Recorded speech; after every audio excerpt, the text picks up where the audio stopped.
कभी कभी जिंदगी में जो सबसे करीब होता है वही सबसे गहरा धोखा देता है।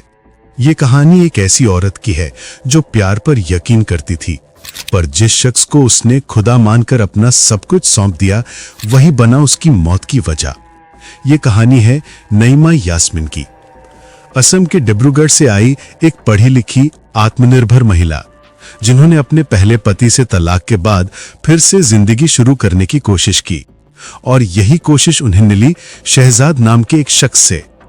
शहजाद एक इमाम, लेकिन उसने सोशल मीडिया पर अपनी पहचान छुपाई, अपने आप को कपड़ा व्यापारी बताकर नईमा से दोस्ती की।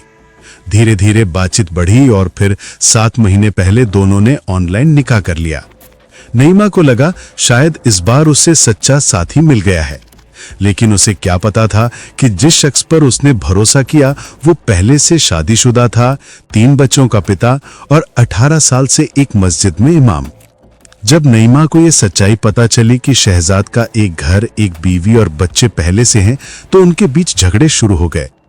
नईमा ने उसे पहली पत्नी से मिलने पर रोक लगा दी, और शायद यही वो पल था जब शहजाद के अंदर एक खौफनाक ख्याल ने जन्म लिया।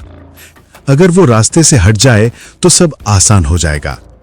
16 सितंबर 2025 की दोपहर नईमा को फोन आया। शहजाद ने कहा, चलो मेरठ चलते हैं, थोड़ी शॉपिंग करनी है, थोड़ी बातें भी कर लेंगे। नईमा को क्या पता था ये उसका आखिरी सफर होने वाला है।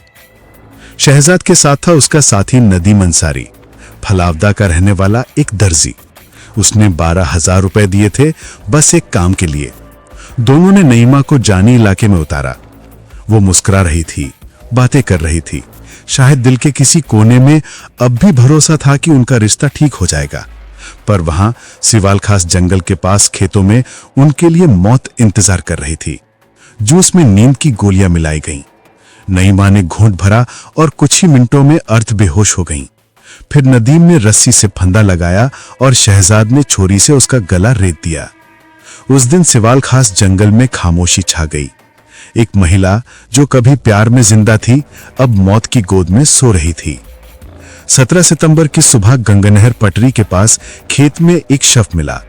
बुर्खा पहने हुए, गले पर गहरे कट के निशान। पुलिस पहुंची पर पहचान नहीं हो पाई। कुछ हफ्तों बाद 8 अक्टूबर को चरथावल थाने में एक गुमशुदगी रिपोर्ट दर्ज होती है। नईमा यास्मीन 16 सितंबर से लापता। और हैरानी की बात, गुमशुदगी की रिपोर्ट खुद शहजाद ने दर्ज कराई थी। उसने बताया नईमा असम वापस चली गई है। गांव वालों को भी यही कहानी सुनाई, लेकिन किस्मत को शायद कुछ और ही मंजूर था।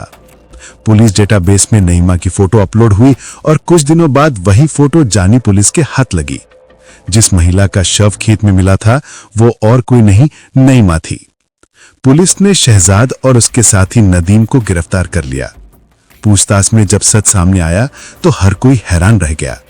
शहजाद ने सब कुछ कबूल कर लिया। उसने बताया कि हत्या की पूरी साजिश उसी ने रची थी। रिपोर्ट भी इसलिए लिखवाई थी ताकि किसी को शक ना हो। एसएसपी डॉक्टर विपिन टांडा ने कहा, अगर शहजाद गुमशुदगी दर्ज नहीं कराता तो शायद केस का खुलासा इतना जल्दी ना होता। वो चालाकी से खुद को बचाने की कोशिश कर रहा था, लेकिन आखिरकार सच ने उसे पकड़ ही लिया। शहजाद की जिंदगी 2 हिस्सों में बटी थी।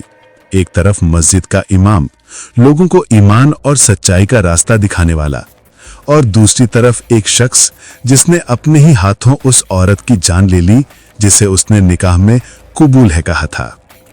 नईमा असम की वो महिला जो नई शुरुआत करना चाहती थी, प्यार में फिर से भरोसा करना चाहती थी, पर उसे मिला धोखा, दर्द और मौत। कहते हैं हर झूठ के पीछे सच कहीं न कहीं छिपा होता है, और कभी कभी वही सच गुनहगार को पकड़ लेता है।